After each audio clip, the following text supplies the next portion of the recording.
tried to blow up Parliament buildings. Who's Guy Fawkes? He was a Vatican agent who was trying to destabilize the Reformation.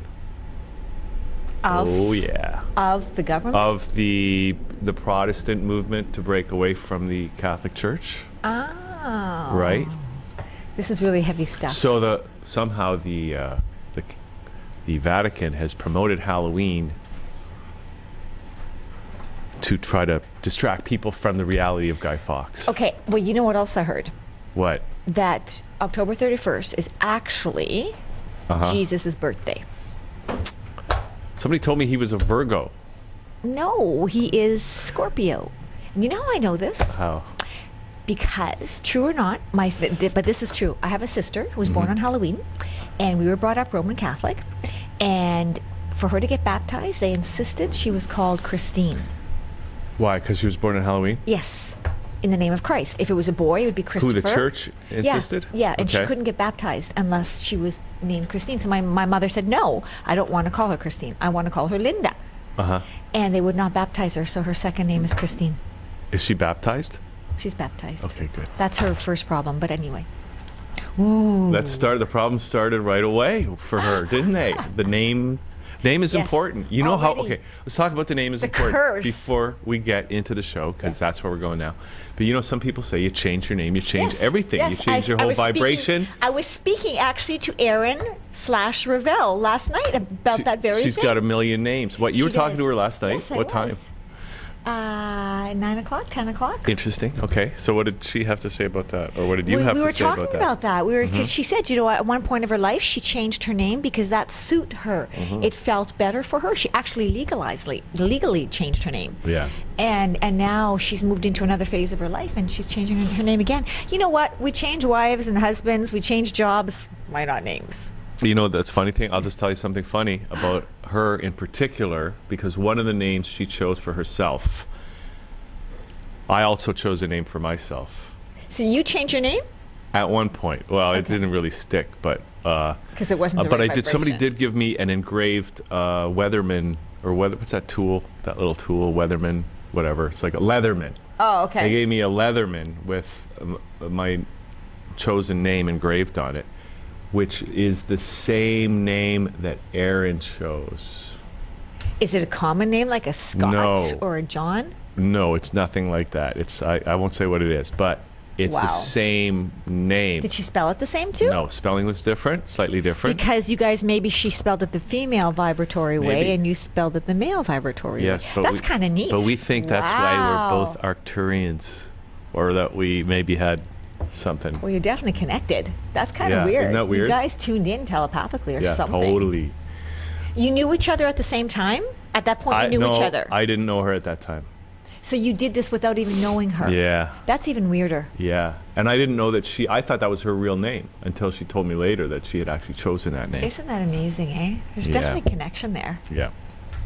That's spooky. See, that's a perfect thing to talk about on Halloween, because that's a doo-doo-doo-doo kind of goosebumps kind of thing. By the way, I have chosen my costume for tomorrow, and it will not be the giant banana.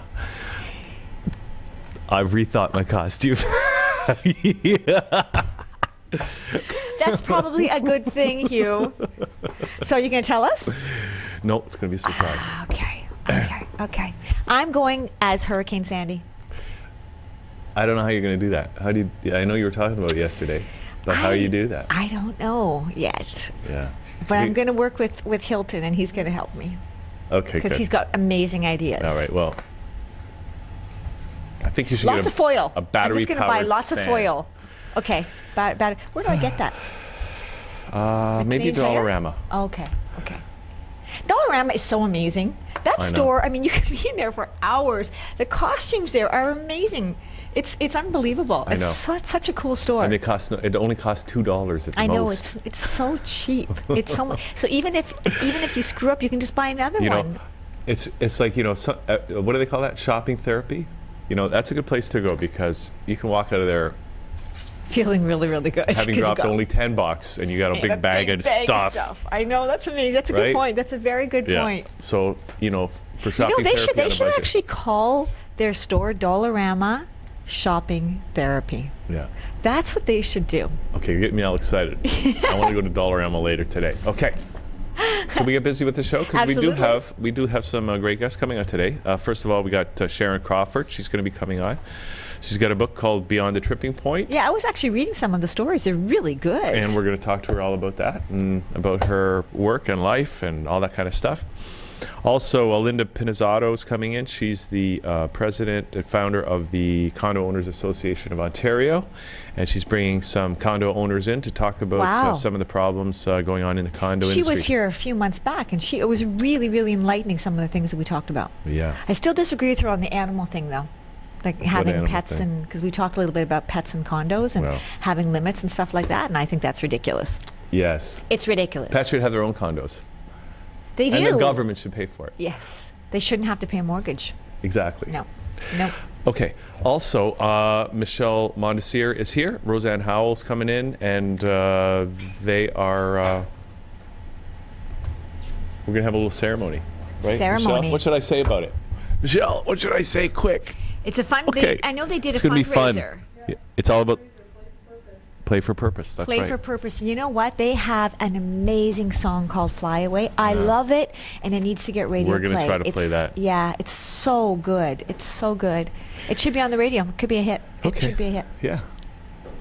Okay. Good. So we we're not are flying ready. any. Hey, although we had lots of things fly away. We didn't even talk about the hurricane. I know. Some hurricane. It's because fly away is the segue into it. I know Randy was saying he had some. He lives in a high rise, so he tying down the stuff on the balcony. But I think this and Randy and I were watching TV, and we swear these reporters were on a green screen, right, in some studio. Oh my God! And they got some storm footage behind them. So tacky. We could do that today, actually. We should do that today. We're out here in the hurricane. That would be funny. That's what we'll do. We'll do that next show. Okay. Because it's so. Anyway, the hurricane, no big deal here in Toronto. Although, like I was telling Randy, one person did die yesterday. I know. Something one fell person off did a die building, but and hit them. So you know what? But that can happen anytime, right? Something can fall off. Especially here on Bay Street with these condos they're building. And the gardener. The cheap condos. And the gardener, because everything's falling apart in the garden. Yeah. I thought they fixed it. Yeah, they fixed a part, and apparently every time they fix a part, there's another part that comes undone. So maybe the shaking of everything of fixing one part is causing the rattling, the shaking, and the rolling. I do think twice when I drive underneath the garden. I try and avoid it now. I try to avoid it. I'm looking up. Okay. Okay, we're going to take a quick break. We've got some Foster Gamble video. He's from the Thrive movie, of course. We're going to watch that. We're going to come back with Sharon Crawford as Liquid Lunch gets underway on this hurricane day. The day before Halloween. We'll be right back. Hurricane. I know. That's what I'm saying. Hi folks, Foster here, and today I want to share with you a really exciting and true story, and I want to invite your help with this. At Thrive, we've been delightfully immersed for the last 3 weeks in our new Solutions Hub, and I'm thrilled to report that we have over 130 groups from around the world already who've registered in this network, who are working on key solutions, many Thrive inspired, and linking together to share best practices. One of the things that has emerged that I've been getting educated about by people in our network is a phenomenon called CAFRs, C-A-F-R, which stands for Comprehensive Annual Financial Reports. Now, what this is imagine during this time when firefighters are having to take pay cuts and police officers are getting laid off and teachers are getting fired and tuition's getting raised at the universities, people are losing their homes. Imagine if you came across a treasure trove of trillions of dollars of your money. Well, that's what these CAFRs seem to be. And it turns out that governments at the city level, at the state level, and at the federal level keep two sets of books. The one is their operating expenses, the money they take in from you every year and the services that they need to put out. Another is what a private institution would call their endowment. It's their investment fund. And they only have to publish the results of that once a year. And major media doesn't cover it, with very few exceptions. And it's pretty much kept secret. I wondered why that is. And many politicians in their local areas probably aren't even aware of this fund. Sometimes it's hidden behind terms like restricted or allocated. But the fact of the matter is that this is a huge fund.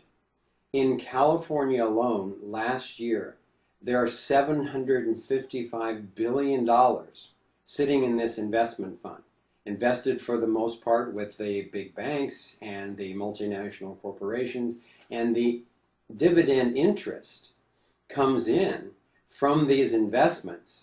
And rather than just going into the operating budget, it stays in this, what they call sometimes a rainy day fund. Well, it's raining. It's time to access that, particularly because it's taxpayer money. So the Lone Ranger in this whole story is a man named Walter Burien.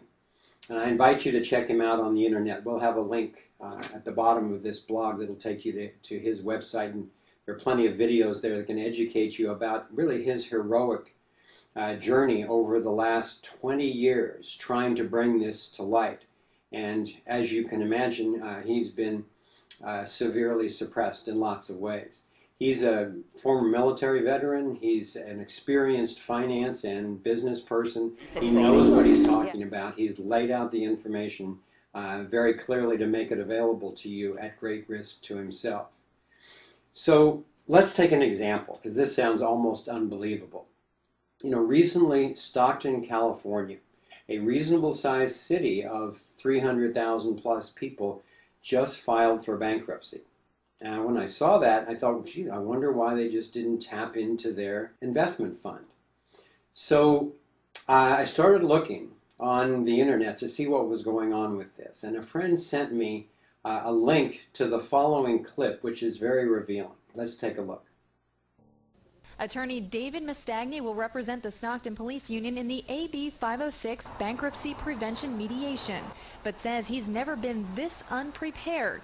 The problem, he claims City Manager Bob Dice refuses to give him important financial documents. The information that's needed is the 2011 CAFR, and for those who don't understand what that is, it's an audited financial statement that demonstrates what the city's financial situation actually looks like and where the money actually is. The city admits the annual financial report is late. Councilman Dale Fritchen says it's usually done by December 1st, and he's never seen it this late before. But the city says it will provide an unaudited copy within 30 days. The union says it's still waiting. So we don't know exactly what would be in this year's CAFR report in Stockton. But looking at last year's might give us a hint why those wanting to file Chapter 9 bankruptcy would want to delay the report for over 6 months until after that decision was made. Last year's CAFR reported $694 million in current assets. And we're back on the show here, and it's me, Hugh, and Sandra, of course. And we have Sharon A. Crawford joining us. Sharon, great to have you here on the show. It's good to be here. Hi, Sharon. Now, you've got your book, right? Beyond the Tripping Point? Yes. Which is a book of short stories. But is this, I know you're, is this your first published? It's the first published book where I've been on my own.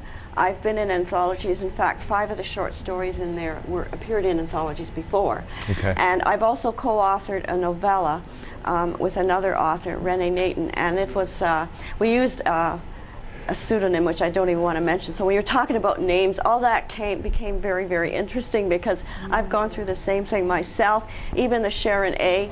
I'm usually called Sharon Crawford, but it's a common name. Well, the A makes it totally distinctive, right? Yeah. It actually adds a level of sophistication to it. That's what my editor said. We had quite a discussion on the phone about what we were going to call, what we were going to put in the byline. But I agreed to the Sharon A. Crawford. A is initial for my middle name, Ann. But there is another Sharon Crawford that I know of. There's lots of them. But there's another one in the States. She's a writer and an editor, and her specialty is Microsoft Windows and computers. I'm not a computer specialist, so you kind of want to differentiate yourself. Let her have her specialty. I'll have mine, so people don't mix us up, because they already do. I get emails from people with computer problems. You don't want me fixing your computer. Wow. So it's for it's practical reasons too, then. Yeah, it's practical as well. Yeah. So, I mean, you mentioned, you know, everyone's got a different reason for going into the line of work that they do, and people that go into writing, you know, depending on what they're writing, they must have reasons for it. Do you write primarily fiction? At this point in time, I do. Like I mentioned before we went on air, we used to be a journalist, and I still do a little bit in that area. I started doing community news when I lived in Aurora for the local papers, and I freelanced for the Toronto Star and the Globe and Mail and so on.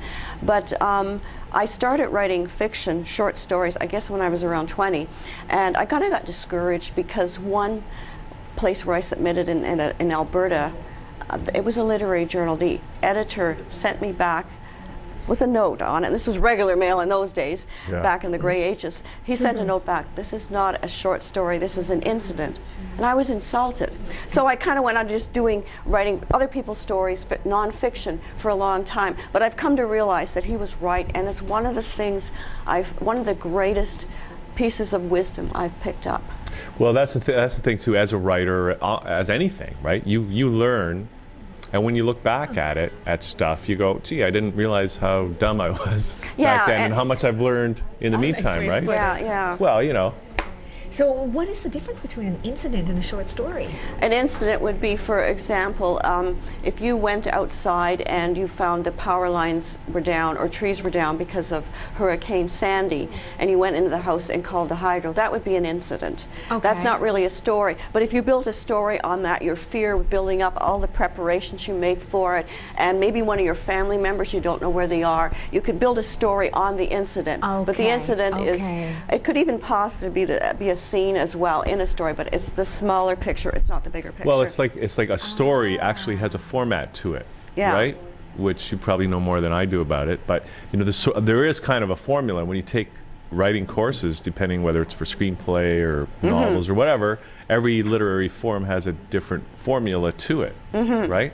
So did you, obviously you've improved over the years. Did you study this? Did you learn about these? Yes, I took a lot of courses in writing, both in nonfiction and fiction. And I guess here I have to credit the late Paul Nowak, who used to run the journalism section at Ryerson. He died a few years back of Lou Gehrig's disease. But back in the gray ages, he was one of my first instructors at Ryerson. I went in the evening, and he taught both journalism and creative writing. And he had two things he would put in your story if there was something haywire about it, whether fiction or nonfiction. One of them was who he, and the other one was so what. And that sort of got you thinking, okay, this probably doesn't belong in here.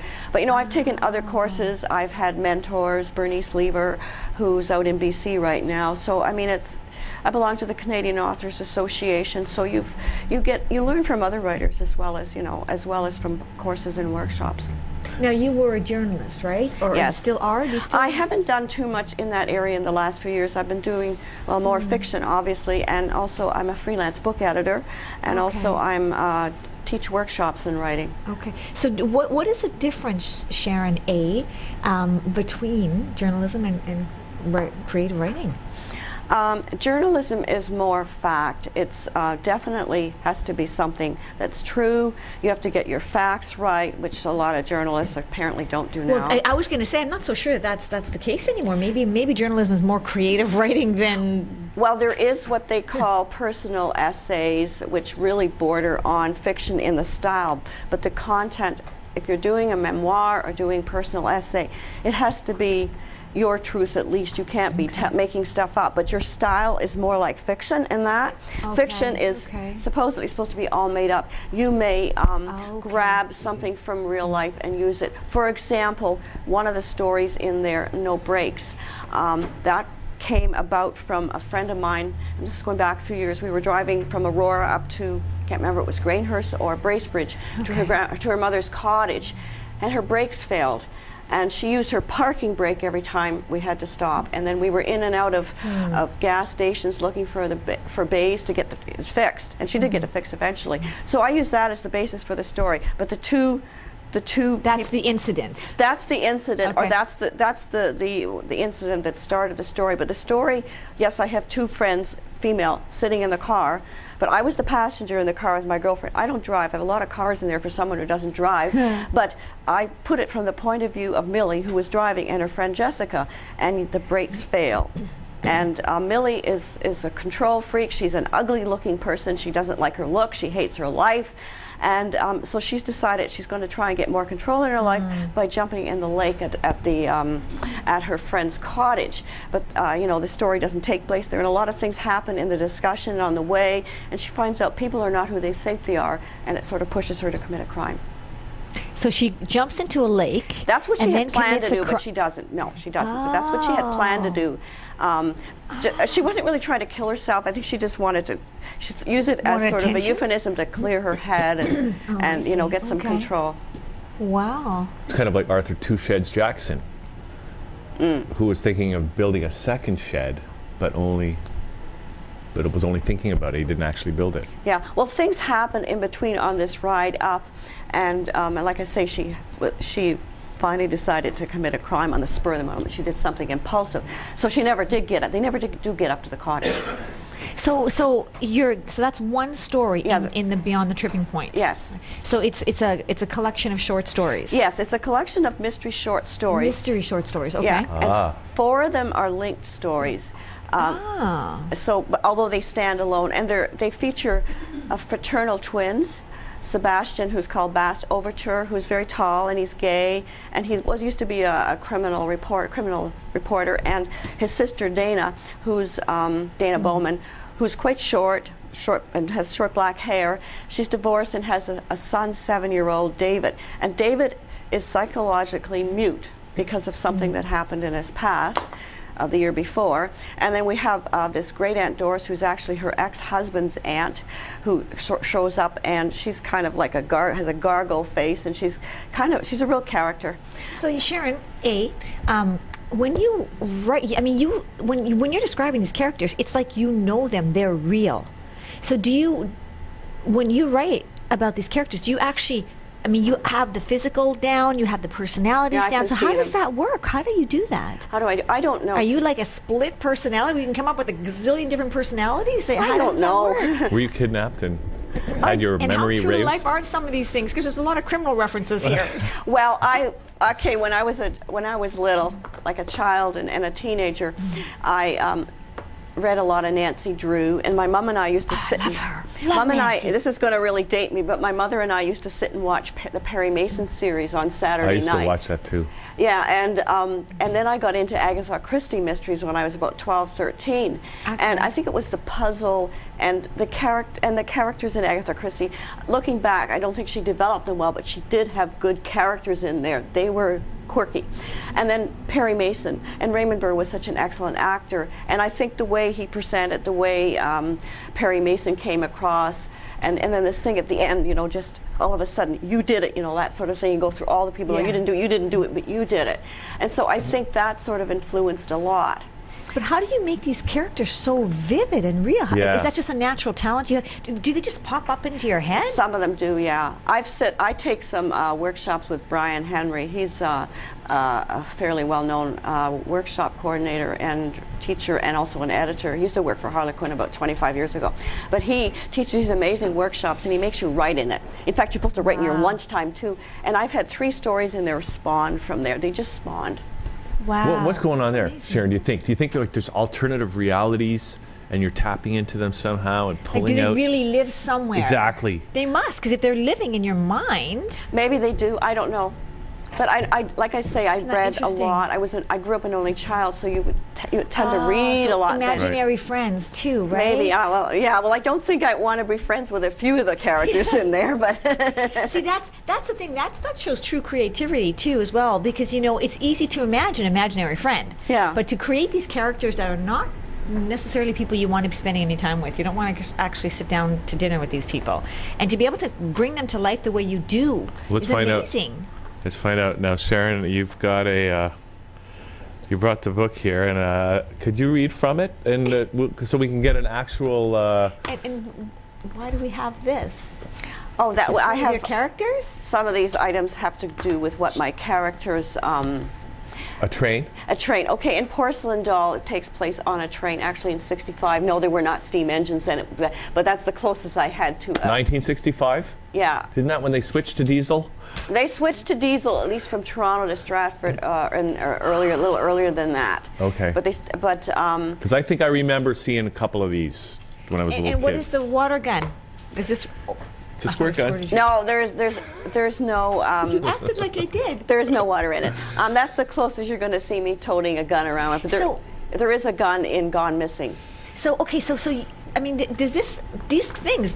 Does this help them to come alive when you actually have these things? Because this is really cool. I mean, how many people when they write actually have, symbolism with the characters? Like, is this Sherlock or? Well, yes, a great Aunt Doris in one of the stories, digging up the dirt. It's a couple of her old friends back from when she was growing up get murdered, and so she does something she's never done before. She inserts herself in the investigation with Dana to find out who exactly killed her friends, and she's kind of a comical character. So she does her version of Sherlock Holmes. She has the cap; it's a baseball cap. She doesn't have the pipe. She wears an old beige sweater instead of the jacket, and she's got just slacks on and running shoes. But she carries around this in her pocket, and she hauls it out at one point. Yeah, that's a good idea. So Sometimes you need that. she has a clue what she's doing. I mean, she's very blunt too, so she'll. Yeah, you can actually see out of it. That's scary. I could see better now. Oh, it's your eyes. It's easier to read supplement labels and vitamin labels with that. Yeah. Yes, for sure. Okay, Sharon, would you read a Okay, passage? We want to actually, we've talked about it. Let's get an actual flavor. Okay, I'll of it. read a little bit from the body and the trunk and start waving your hand or something when you want me to shut up. The body and the trunk. You're doing it wrong, I told Kelsey.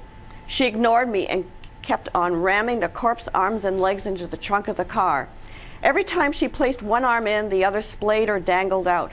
I looked around, expecting to see my husband show up. Of course, Ken would get the wrong idea. He's a cop after all. Kelsey kept shoving and muttering, "Should have tied her up. Get in there." "Is that a car coming?" I jerked my head around. Nothing. "Come on, Kelsey, don't keep pushing her in like that." "Well, you could help." Kelsey peered up. Her usually clear complexion appeared red and wrinkled. The clothespin on her nose didn't help. "I'm just a lookout," I said. I sprayed my nose yet again with creme de peppermint. "Remember, this is your idea." "Yeah, well, Sally, you're supposed to be my friend." Sometimes I wondered why. We'd known each other since grade 12, when she saved me from blowing up my area of the chemistry lab. She had grabbed the fire extinguisher and doused my experiment that was on the road to explosion. Although not science savvy, Kelsey had received an A, probably because the teacher labeled her a quick thinker while I had obtained a C. Over the years, I learned otherwise about Kelsey's mind. She always dreamed up impossible scenarios to get her through life, but the current body in the trunk one far surpassed even the Kelsey scale. Why couldn't she do what normal people did when they caught their husbands cheating? "Divorce," cried Kelsey when I'd said as much. "I'd have to split the house, the cottage, the golf set, the home entertainment, the center, the BMW," and she glared at me. "The dog. How do you split a dog? If Harry gets prison for life, he gets nothing, and I get everything. And I really want that BMW." She had the BMW all right. Now we were using it to transport the body. Kelsey continued pushing. She really should have removed Harry's golf clubs first. "But they're Harry's, and if they're contaminated with the body's DNA, won't the police put two and two together?" she'd said, although it might have been better if I smacked her head with a club. "Post-mortem trauma," I'd said for about the 6th time since she'd hatched this plan. "A coroner will figure that out easily." This whole idea was a stupid move on her part. If only Kelsey had been bestowed with the gift of hindsight from day one, she might have seen the real Harry. I sure had. When I met Harry at their wedding last year, from that first handshake, I plagued him for slime. It wasn't only his sweaty palms. He sneered rather than smiled, baring his front teeth as if relishing a future attack. And those eyes, black, poking out from droopy eyelids, stared right through you, like he considered you worth less than a penny. When he slid open his thin lips to speak, my ears almost popped from the smoothness of his voice. Wow. Is that the guy that was in the trunk? No, it was a girl. It's a girl. It's a girl So is that the right? one who had the affair, that he was having the affair with? Because that's the wife of Harry that killed him. Well, that will come out later in the story. That's sort of as the story evolves. That's where, you know, not going to tell you. You got to read the book to get to. I just want to know what happens to the dog. Oh, nothing happens to the dog. Okay. He's only mentioned there Okay. as one of her possessions. Nothing. He Okay. doesn't get split in half or anything. He's Okay, fine. okay. The dog's fine. Are they left-handed or right-handed clubs? So no cruelty to animals, no harm to animals happened in the writing of this book. Is that true, or did you do experiments? I didn't do experiments with that. I'm not a golf player, so I don't have golf clubs floating around the house. But it doesn't really matter too much because it doesn't really come into the final Right. picture. It's just something she put them in just as something. Well, you know, it certainly got my attention, and you know, Mine like too. you know, we're in the middle of this story now. We want to know what's going on with these characters. It's so really good. You it's really very do. compelling in that way. It is. Now, do you always, when you're writing fiction, is it always mystery? No, I have written a few that aren't, but I think my forte is mystery. I guess because of my reading background, and I still read a lot of Your love mysteries. for Agatha Christie and Well, Perry Mason. people love mysteries, Yeah, right? I mean, yeah. there's a whole market out there of people It who does very do well, nothing yeah. but read mystery stories. And also, the thing about mysteries is it works well on TV or in It does. movies, Look at right? the Murdoch mysteries. I know. You cannot interrupt me between 9 and 10 o'clock Monday nights. I have to get my Murdoch mysteries. Okay, do you like that? Do you actually like that show, though? Yeah. Because it's made and set in Toronto, right? Yeah, yeah. With that? Let's The Canadian author TV. lives in Toronto. The one What that was a Maureen Jennings who stigma. wrote the book. We all want it to be good. What a stigma. But it is, I mean, that is true because you know what? The English mysteries are really good, like the Sherlock Oh, I like Holmes. those too. Yeah. But is Those it are really phenomenal. as good as, say, the British mysteries? I think that one is. Some of the others maybe not, but that one definitely is too. Yeah. And don't forget, we do have a Scottish guy in the I don't know if he's a superintendent or inspector, I guess it is. He's the main series. character. Well, the main character is Detective William Murdoch, but his superior, the inspector, has a Scottish accent and comes from across the pond. So you do have that aspect in there, and they also have sometimes guests. Not the guests themselves, but the characters that portray. They had somebody with Sir Arthur pretending to be was Arthur Conan Doyle in there, so you get that type of thing in there as well. So you can actually say, you know, don't bug me because I'm watching the Murdoch mysteries. I'm actually doing research. You're Exactly. actually at work when you're In watching. fact, you can write off your cable bill. You should be. There you go. I don't write that up, but I You certainly should be write off able my to, books. Actually. No, but you should be able to because it's part research, right? Probably Part some of it I could write off, not the whole thing, because I'm also Even the news could be related, really, because the news can be ideas too, right? How That's somebody true, decides yeah. to kill somebody, or court. You hear court cases and things like that. That can give you ideas. And you know what? Law and Order did. You know, their episodes were based on true life, like Karla Homolka and whatever his name is. I'm just wondering, Sharon, if you've thought about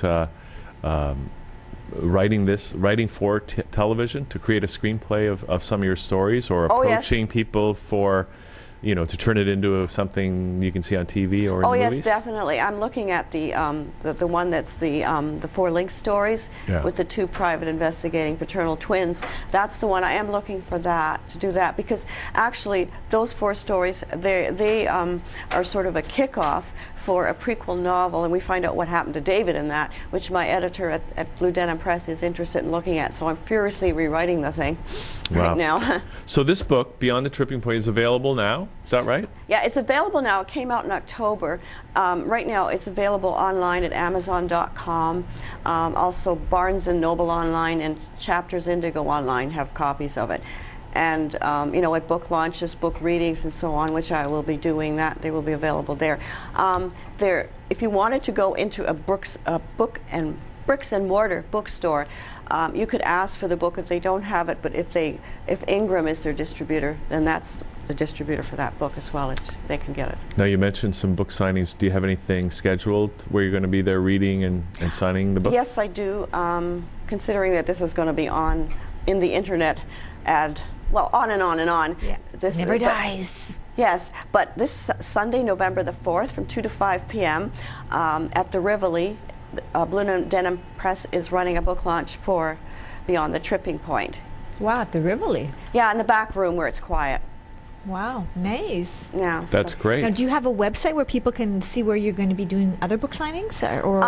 I would suggest they go, I do have a blog, but my main website, www.samcraw.com, all the links are there. Like there's one at the top that says Beyond the Tripping Point that gets to my blog. And this information will be on my blog and on my Facebook. Okay. So rather than giving a whole slew of links, it's best to go there because the link to Facebook, to Goodreads, and to LinkedIn is all there, and also to Beyond the Tripping Point. So it's better if they go there and just, that's the one that my editor has put on their website as well. Samcraw.com? Yeah, it stands for Sharon Ann Marie Crawford.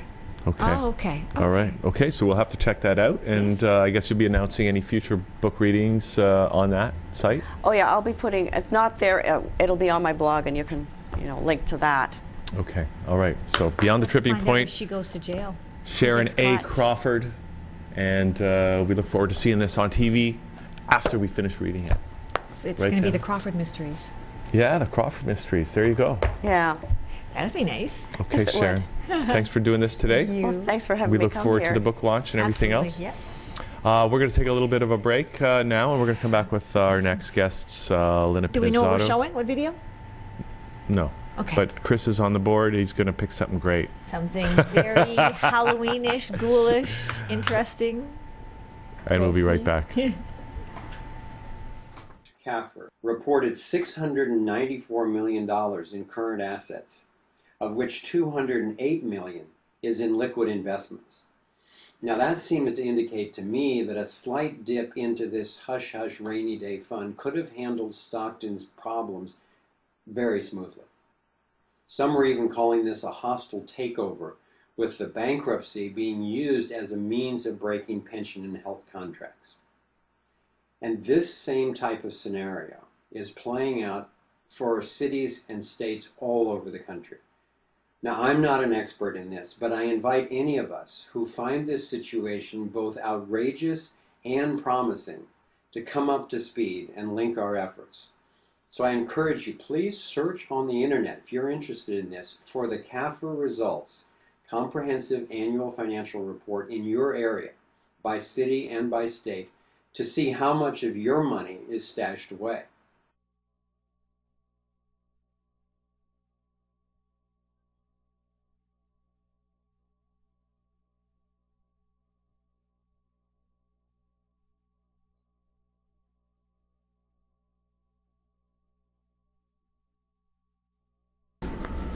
As you wish. Hi, I'm Sharon A. Crawford, author of the mystery short story collection Beyond the Tripping Point, published by Blue Denim Press. As a journalist for 30-something years, I've written a lot of other people's stories, and as a book editor for 22 years, I've edited and evaluated other authors' books. Well, folks, now it's my turn, or as a writing colleague said, what took you so long? Beyond the Tripping Point launches my first collection of mystery short stories, and in 4 of them introduces fraternal twin private investigators, the gay Sebastian Overture and the divorced Dana Bowman, Dana's 7-year-old son David, who is psychologically mute, Great Aunt Doris, who lands at the twins' door when Bast is away, and Detective Sergeant Donald Feeling, who stutters in Dana's presence. These characters are also front and center in a series of mystery novels soon coming up. The other 9 stories in the collection feature more quirky players who commit murder and other criminal mayhem.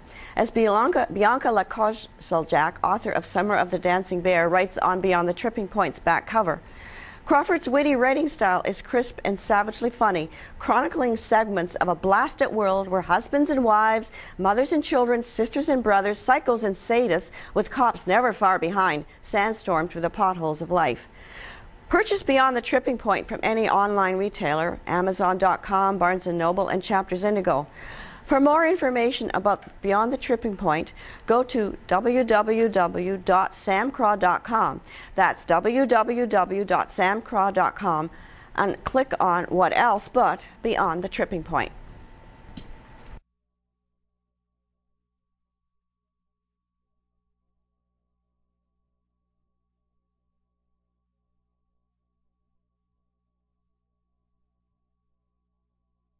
Hi folks, Foster here, and today I want to share with you a really exciting and true story, and I want to invite your help with this. At Thrive, we've been delightfully immersed for the last 3 weeks in our new Solutions Hub. And I'm thrilled to report that we have over 130 groups from around the world already who've registered in this network, who are working on key solutions, many Thrive inspired, and linking together to share best practices. One of the things that has emerged that I've been getting educated about by people in our network is a phenomenon called CAFRs, C-A-F-R, which stands for Comprehensive Annual Financial Reports. Now, what this is imagine during this time when firefighters are having to take pay cuts and police officers are getting laid off and teachers are getting fired and tuition's getting raised at the universities, people are losing their homes. Imagine if you came across a treasure trove of trillions of dollars of your money. Well, that's what these CAFRs seem to be.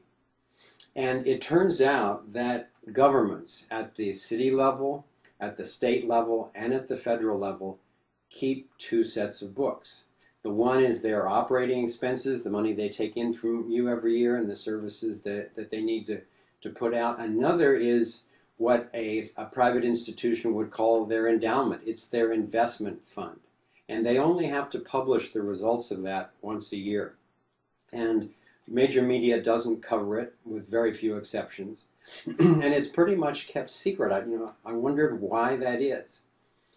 And many politicians in their local areas probably aren't even aware of this fund.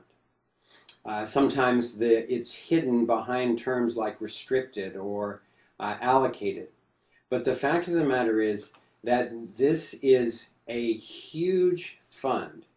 In California alone, last year, there are $755 billion sitting in this investment fund, invested for the most part with the big banks and the multinational corporations, and the dividend interest comes in from these investments. And rather than just going into the operating budget, it stays in this, what they call sometimes a rainy day fund. Well, it's raining.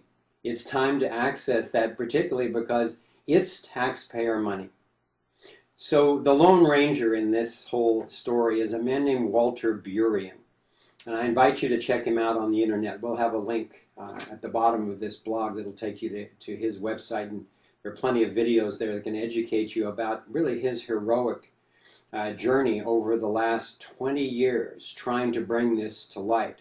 And as you can imagine, he's been severely suppressed in lots of ways. He's a former military veteran. He's an experienced finance and business person. He knows what he's talking about. He's laid out the information very clearly to make it available to you at great risk to himself. So let's take an example, because this sounds almost unbelievable. Recently, Stockton, California, a reasonable sized city of 300,000 plus people, just filed for bankruptcy. And when I saw that, I thought, gee, I wonder why they just didn't tap into their investment fund. So I started looking on the internet to see what was going on with this. And a friend sent me a link to the following clip, which is very revealing. Let's take a look. Attorney David Mastagni will represent the Stockton Police Union in the AB 506 bankruptcy prevention mediation, but says he's never been this unprepared. The problem, he claims City Manager Bob Dice refuses to give him important financial documents. The information that's needed is the 2011 CAFR, and for those who don't understand what that is, it's an audited financial statement that demonstrates what the city's financial situation actually looks like and where the money actually is. The city admits the annual financial report is late. Councilman Dale Fritchen says it's usually done by December 1st, and he's never seen it this late before. But the city says it will provide an unaudited copy within 30 days. The union says it's still waiting. So we don't know exactly what would be in this year's CAFR report in Stockton. But looking at last year's might give us a hint why those wanting to file Chapter 9 bankruptcy would want to delay the report for over 6 months until after that decision was made. Last year's CAFR reported $694 million in current assets, of which $208 million is in liquid investments. Now that seems to indicate to me that a slight dip into this hush-hush rainy day fund could have handled Stockton's problems very smoothly. Some were even calling this a hostile takeover, with the bankruptcy being used as a means of breaking pension and health contracts. And this same type of scenario is playing out for cities and states all over the country. Now, I'm not an expert in this, but I invite any of us who find this situation both outrageous and promising to come up to speed and link our efforts. So I encourage you, please search on the internet, if you're interested in this, for the CAFR results, Comprehensive Annual Financial Report, in your area, by city and by state, to see how much of your money is stashed away. Then send in your results to our comment board at the Solutions Hub on thrivemovement.com. And together we can expose whatever is really going on and get that money where it's most needed. This might seem undoable, that some citizens could take on something as vast as this, even if it's true. So if you need an example of what citizens can do, let's look for a moment to Iceland. Now, as other countries around the world are succumbing to this debt entrapment by the bankers, Iceland, which was also entrapped by Goldman Sachs and other major banks, finally just stood up and said no to much of their fake bank debt. And they proceeded to jail some of the Rothschild bankers. And the first year, the economy went down over 6%. The next year, it rose over 2%. And the next year again, it rose over 2%. And now they're doing better than the European Union. They're doing better than Greece. They're doing way better than the United States. And you'll see a link about this where you can check it out yourself at the bottom of this blog. But if they can do this and show the world what people can do when they get organized around integrity and the truth, then we can too. So do what you can, send us in what you find, and in the meantime, stay informed, stay nonviolent, and stay relentless. Thanks a lot. Bye-bye.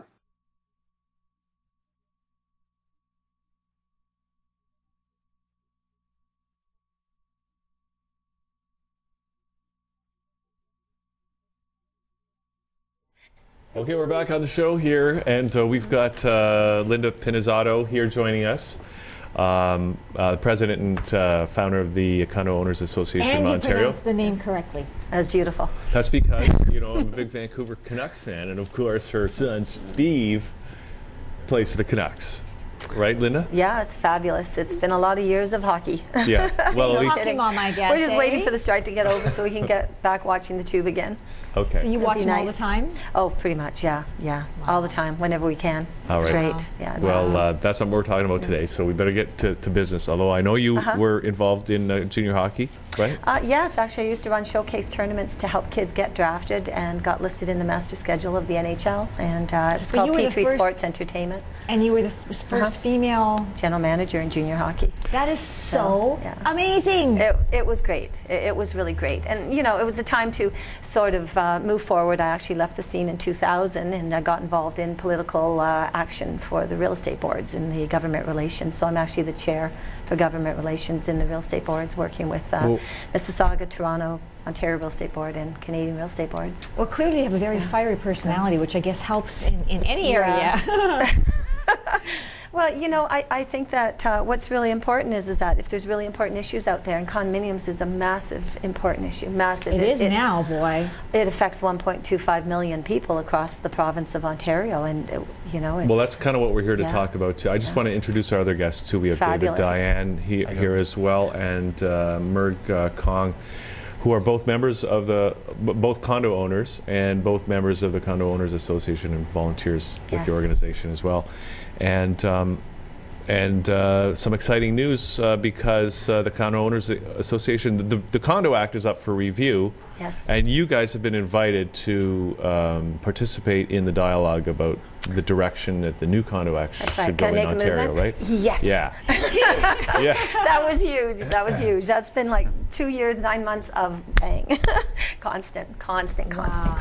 And the ministry's been wonderful. They opened the door, and we are a stakeholder on the round table. There's only 12 individuals that are involved on behalf of their groups. 3 are relating to helping condo owners. The rest are more service-related, condo lawyers, builders, developers, property management firms, but we're there for the condo owners.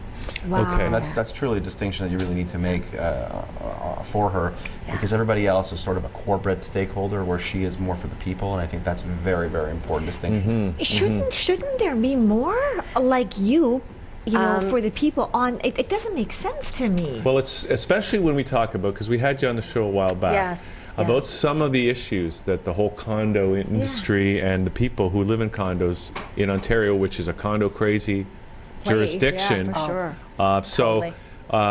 So what's the, I mean, there's so many more people living in condos. It's a growing sector. You know, let's talk about what some of the issues are and why the government is bringing the bill up for review, or the act up for review, and some of the things you're going to try to bring to the table. Right. Well, you know, the biggest thing is, I should mention too, we launched coatoronto.com, which was a big one, so don't forget that. The biggest problem is governance. We have an act that has absolutely no governance whatsoever. So we have, if you think this way, we have a traffic act. If you're speeding, the Traffic Act will endorse whether you get fined. We have Accessibility Act, same thing. Health and Safety Act, same thing. Right. But we have a Condo Act that allows the Board of Directors to go do whatever they want, make their own rules, change their bylaws, stop people from getting the paperwork of the corporation. They can literally intimidate you to death, and nowhere along the way will you be able to have the Condo Act stand up for your rights. So you're saying, it's not governance. So you're saying the boards, the condo boards, are kind of bullying the condo owners. 100%. Right? Now, David, do you have, I mean, I know you guys have your own stories here. David, do you want to just tell your story about Sure. I mean, your personal experience? I won't bog us down in like the minutiae of the details, but essentially, it's really important what Linda's doing for, I think, Torontonians and hopefully all of Canada, and maybe North America one day, who knows, right? Absolutely. Absolutely. Yeah. So, because we were talking about that last time. We're headed there. That All there's Canada. no jurisdiction that's got the condo thing correct, right? So Problems everywhere. You guys are helping to blaze a trail here, hopefully, for all condo owners. I mean, you've heard in the media with scams and frauds happening everywhere, and it's just, that's the tip of the iceberg, really, because I mean, that happens sometimes, not all the time, but in a few cases. But what about the smaller times when it's individual owners who are just seeking remedy for something small, and they go and they approach their property manager, who they pay every month diligently, and then they just get rebuffed, they get sent away, and they ask you to write a letter. You write a letter, they ignore it. Then you just ask to speak to your board. Most of these buildings, they don't give you access to the board members, and there's a reason for it. It's because they're probably, I'm not saying at every building, but I'm saying a lot of them, they're probably not in compliance with the act, and therefore they're not going to help you, and you really have nowhere to turn to. But you'd think if they're not in compliance with the act, then the act would support some sort of remedy. You'd hope. Okay, do you want to tell your own story? Sure. My story started with when I moved into the same building that Linda owns, and the building shifted due to the fact that there was a building next door that was being built. So it was the shifting wasn't severe; it was very slight, but it was enough that my door to my unit would wedge. Right. And sometimes you get stuck inside your condo; you couldn't get out. So on numerous occasions, I'd have to basically, literally kick the door down to get out or get in. And I went numerous times to speak to my property manager about the issue. And they were just like, yeah, we'll take care of it, but they never did anything. And I wrote numerous letters, and then eventually I wrote a letter saying I'd like to meet with the board, and they just ignored me. And eventually I just threatened to call a carpenter myself to come and fix it, and I was just going to send him down to the management office for payment, because I was told it's not an emergency. I was told all sorts of different things.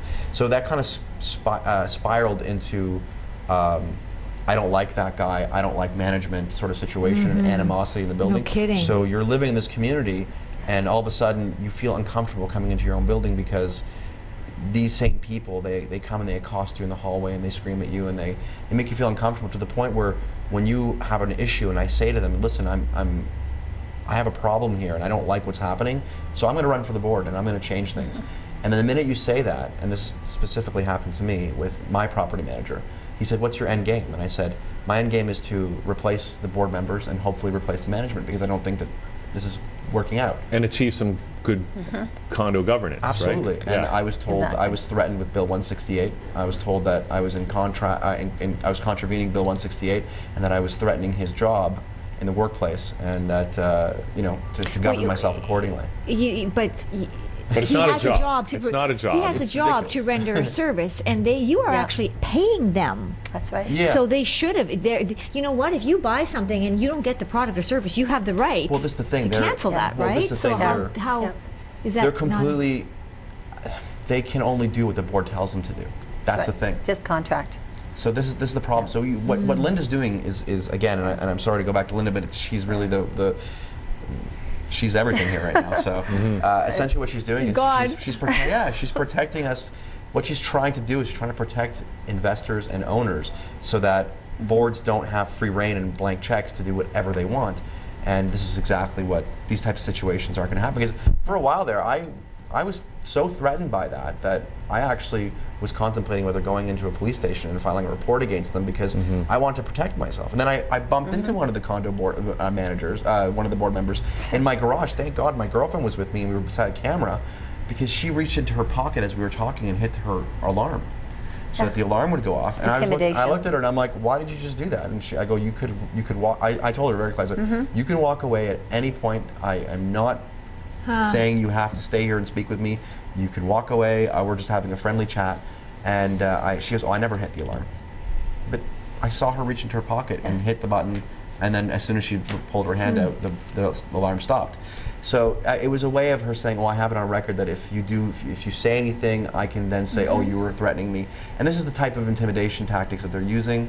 Well, you know, it just tells me that, you know, the unbelievable. whole idea of the condo is that, you know, how do you manage private property, but in an environment where there are shared resources, and then a lot of different people having to weigh in on the governance of that complicated legal structure. You have discussions like you're going to tomorrow, and you have people who actually live there being as condo owners being on the board. The problem is if there's 3 of you and there's 12 of them, 12 members, 12 at this, review tomorrow. We're actually, I mean, it's not a majority vote thing. It's a process review, and it will go through a 4-stage process. But I'm also speaking on the residents panel, which is 33 owners that have been chosen from across Ontario. Okay. So we're right, like COA's right in the thick of things. And trust me, yeah, there will get some very hot moments there. But prior to this, COA, there wasn't anybody there who spoke on behalf of the actual residents. Prior to the condo, no, I started it in May of 2010. Well, so to me, it's a no-brainer. It's no wonder there's a lot of problems, because it's one-sided. Whoever came up with these laws is one-sided.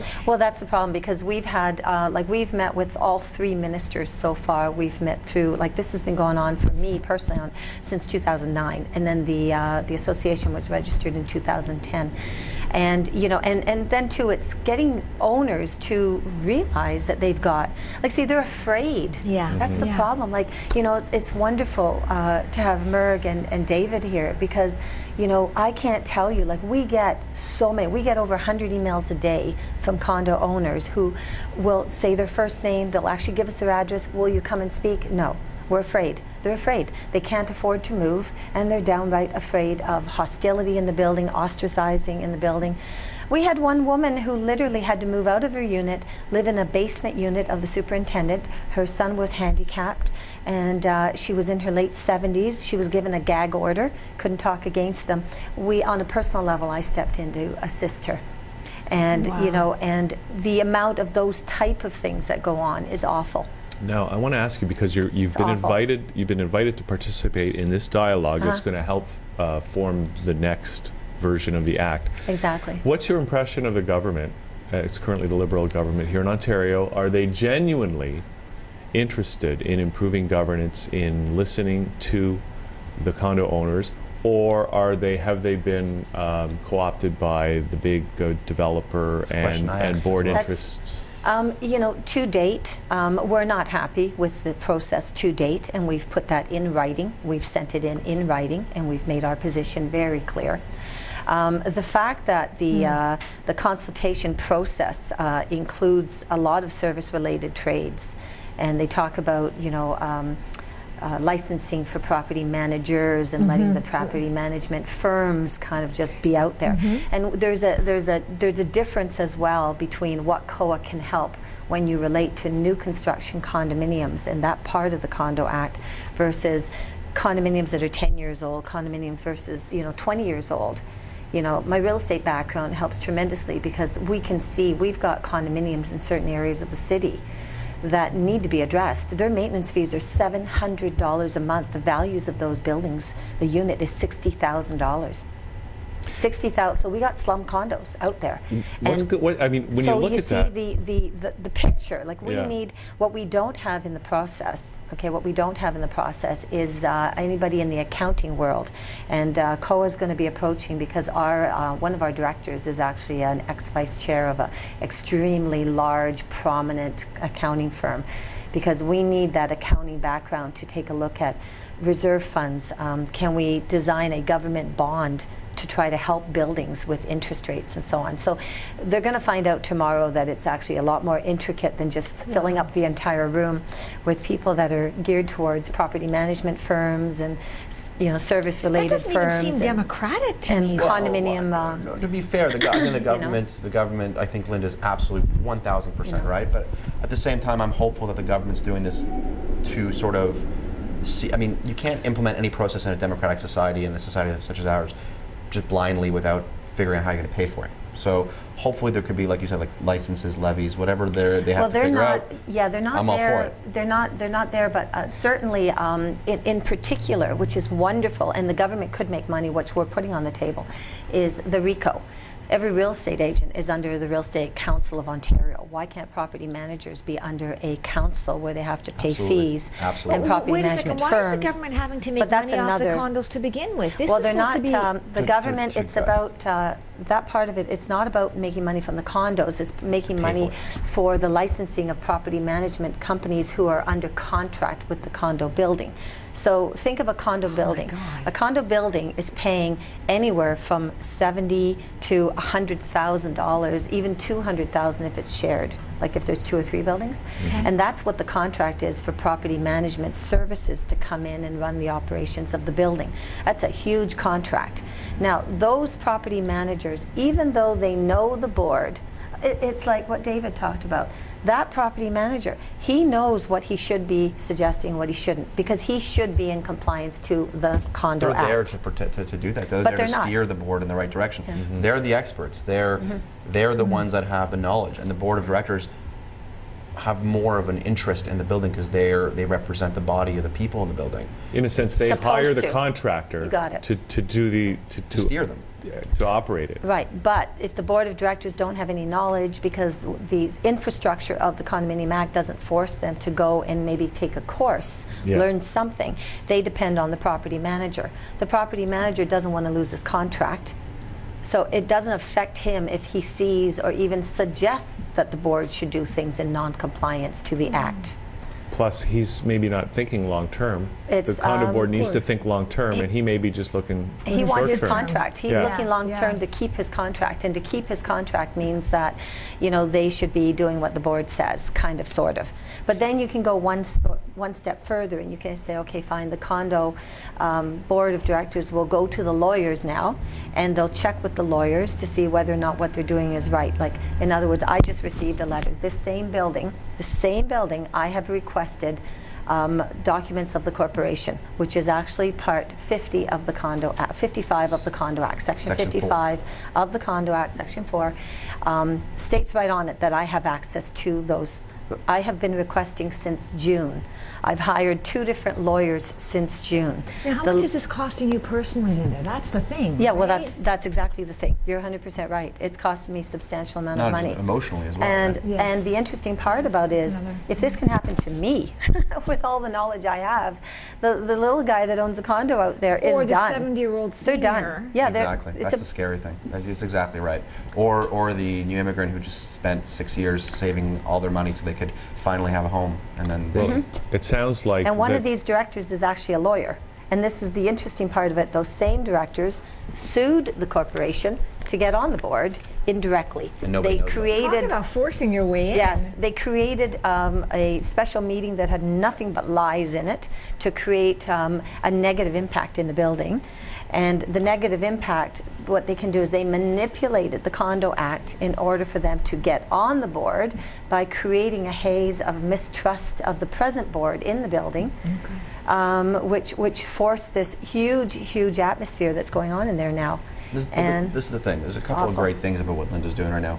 One is, I was talking to another member in my building who was also running for the board, and I asked her, I said, you know, what do you think about what Linda's doing right now for everybody here? And she said, oh, you know, I can't remember which were her words exactly. I won't even say them because I don't want to misquote her, but essentially it wasn't nice. And I said, you know, you don't even know her. I said, obviously you don't know her, because if you knew what she was doing for not just us, but all of Ontario and all the residents in Ontario who live in a condo, you wouldn't say that. And she just said, you know, when you buy a condo, your lawyer does their if they do their due diligence, they'll look at the status certificate and you'll know whether to buy in that building or not. I just thought that was the most ridiculous thing I've ever heard. I'm like, it was just she was so poorly informed on the process, because you could be buying into a building, such as the one that I bought into, where there's just nothing but problems with the board of directors, and it's a huge issue. That and the fact and there's no way you can't know that on the paper. Well, it never when you're had going the to problem. buy a unit. Yeah, that building, I actually was the president for 5.5 years in that building, and I saved that building $300,000 in warranties just because of my connections with the builders and the developers and everything. And unfortunately, I actually resigned because I cannot party myself to these 2 people that are that kind of personality. I don't want anything to do with them. But what we're trying to do is, it's wonderful, because every time that you have more of these instances coming forward, it builds more and more of a case. And you know, there's no question that on a personal level, by the way, these same 2 people sued another corporation as well, which was an adjoining corporation to the one that they used to be on the board, like it was a sister building. But I think that good governance ultimately means that you don't have a lot of lawsuits, because it's just too much money wasted, too much time. Well, and that affects the unit owners as well. Absolutely. I mean, lawyer fees, that's ridiculous. It should be it should be an open, it should be a feeling of a community, it should be a feeling open. And too many times you have these buildings that they're closed, you cannot share information, they don't want to put up a website where owners can talk to other owners. They don't want this. They want the opposite. And you have to ask yourself why. Like, why is that happening? Yes. And we don't know why. Be transparent. If there's no transparency, there's well, that's how they got on the board. Suspicion. They got on the board because they made the suggestion there was no transparency, and the first thing they did was shut down the entire website. Just like Harper. They shut down. Yeah. It should be a film. Well, you know what? It really is very political. It really is. There's a lot of similarities. You know, quite frankly. Yeah. It's on a micro level, but absolutely, I think politics is politics, right? So you got to remember one really key thing, and you know, and Merge can actually fill in, is that you think of this as an $80 million building, right? You have a $1.5 million budget. You're depending on 3 or 5 board members to represent your corporation. These same board members that don't return phone calls, that prevent you from getting paperwork, okay, like the corporation documentations, that maneuver things to get on the board, that lie through their teeth about this, that, who knows what, that most likely don't have any degree of education relating to running the operations of a condo corporation, and a Condo Act that has absolutely no level of fines on non-compliance for the governance of the Condo Act and the declaration. Plus, you got every single building across the province that has a different declaration, that at any given time that board may have manipulated things to change bylaws for for themselves. So. Okay, so Merg is here, and Merg, let's hear your story. You know. Mine could play out on a made-for-television reality show. I swear we have cameras in my building. It's amazing. First off, I think what Linda's doing for COA, with COA, is amazing. I mean, it's not perfect everything, but she absolutely invites owner feedback. She wants people to join her organization with a very small, little fee. And by the way, that sounds like it's a good way for people who are feeling threatened, like a small fish up against a big bully condo board, that by joining the organization they can have some strength in numbers. Well, it allows people to organize, because right now we are just like a microcosm of owners. We're so disparate and we're not unified. And without unity, it gives you really no voice. So we continuously get suppressed and stomped out and silenced. In my building, I think one of the key things that I would hope in the future gets changed is a builder or developer who owns a condo management company cannot have that company manage its own building. Why? Because that's a sheer conflict of interest. Absolutely. I was gonna say if that. I tell you to manage your own speed limit if you were driving on the highway, I personally would love to go 160 kilometers. Why would I go 100? That's self-management. It doesn't work. That's dangerous. And this is where I'm living in right now. I live in a building where the builder built it, or the developer, I don't know what the differentiator is, but their condo management company has the exclusive contract for both our towers. So we're in a shared environment, which is a lot of money back to the builder. I found out from the first AGM during handover, it's a brand new building, it's disgusting what's going on. At the handover, I discover our communications component, the television, television for sure, all that is owned by the builder subsidiary. So the back end of the building, the cabling that provides telecom and cable TV. So they're making money on everything. Hand over fist. Anywhere they can get a win fee, so to speak, they've set that building up to be able to do that for them. Right. For themselves. I tried, and I know this is an issue because I tried getting DSL for internet access in my own unit. I could not. I went through 3 companies and I could not get and maintain service. Why? Because the wiring in the building is geared towards cable. We have an exclusive relationship with a cable company. And when I talked to my industry peers, I'm actually from telecom and IT, each door on most condos can be worth up to and maybe in excess of $300 per door. It's a feedback, so to speak, for the provider, and then potentially a win fee, I'll call it, to whomever manages that contract. A little bit of a kickback for I don't want to use those terms, customer. but you have to start wondering why. So my issues alone, personally, in the building started back in literally the first year of ownership in a building that was essentially a year old. I had what I deemed as a draft problem with my windows, every window. So I approached property management because I can't talk to the board specifically. I have to go through property management. This board does hide behind the property management. They sent in the builder's window contractor to look at my situation. I thought, okay, that's fine. I'll let them do that. The builder also came and visited my unit.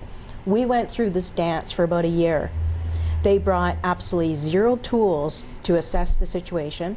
Anybody who may have watched television at some point or caught it knows a gentleman by the name of Mike Holmes. And certainly if you watch television, you might be interested in a station called HGTV. And people like Mike Holmes, these celebrity contractors, as I call them, have taught owners, homeowners, how to properly assess their own problems. Well, I used that and applied it to my situation. And I started asking the builder, I said, well, why don't you bring an infrared camera? Why don't you bring XYZ and test this problem that I'm having, allegedly? Absolutely no. And they did an eye view of the problem, which you can't. You can't assess thermograph through your eyes. You can't assess gasket breakage or leakage or whatnot through your eyes. You have to physically do something. So that has continued now to about the 3rd year of ownership. They've done nothing. And I think that goes back to, sorry to interrupt you, but I think that goes back to having Tridel, I think, who's the owner of your building, or who built your building? Well, they're the builder. They're the builder. Yeah. So if Dell Management, who's owned by Tridel, is managing, and she has a problem, and Tridel knows that, let's just, I'm not saying this is what's happening, I'm saying, in no way, shape, or form am I saying that this is, I'm giving an example, playing devil's advocate. So if there's a little problem, but maybe Tridel knows that it's going to be an $800,000 problem or a $300,000 problem to fix, then it's in their interest not to do exactly what they're doing to her. To find out what it is, because Well, then they might have to do I it for you. suspect I'm not the only one with this issue, but because we have what these folks have called a closed environment, there is no sharing of info, and because I didn't say it, he said it. I suspect there is a conflict where Dell has no desire to truly investigate. Well, I'm gonna step in on new construction, because that's why, like earlier, I mentioned, you know, the difference between the different levels. On new construction, the Tarion warranty takes over in two aspects. The Tarion warranty, which is under the New Home Warranty Act, okay, it falls under 1 to 2 years as far as the units are concerned. Okay, so Merg or anybody else that buys a condominium would have the 1 to 2 years. However, the 1 to 2 years is also equivalent for the $80 million building. So if you think of someone who's gone out and, you know, bought even a house, say a small detached or a small semi or something, their warranty program will be 1 to 2 years as well. Okay. Now, during the process of a new condominium corporation, when you go between the time that you have what's called as occupancy until when you can actually take ownership of the building. So in other words, if you buy a building that's, say, 20 stories high, and you bought on the 5th floor, you have to take occupancy on the 5th floor, but you don't take ownership because you can't get your mortgages and your ownership set up until the whole building is occupied. Right. So the builder actually has about a, you know, maybe a 5-month or 6-month or 7-month period, believe it or not, where they collect rent. Call it occupancy all you want, it's rent. So you are forced, you are forced to take occupancy ownership. So you don't own it, you can't sell it, you can't lease it, you can't do anything to it, because you don't own it in title. It's in their best interest to take as much time as they need to finish that building up. Well, they have to then finish, well, they kind of want their money out of it, but what happens is that they then have to finish the other 15 floors before all, you know, they knock on your door and say, Meanwhile, oh, by the they're way, getting paid, though. They get paid during the whole process. So they can now, take their sweet time. Yeah, they could. And so then, but finally, when they get to the 25th floor, okay, you at that time have to notify your mortgage company and everything, because now registration goes down, the actual closing takes place. Well, now why am I mentioning this? That when that closing takes place, during that process from occupancy during the construction phase, that property management company in that building then wants to ratify the contract to stay on. So the new board of directors, how do they come on? They come on under something called a turnover meeting. And the turnover meeting is the evening where all the condo owners are supposed to vote for a board of directors, and the builder takes the condo declaration documents and says to the board, here you go, we're no longer in the picture. You follow under the Tarion, you follow under the Tarion warranty now. And we're turning all over the corporation documents to the elected board of directors.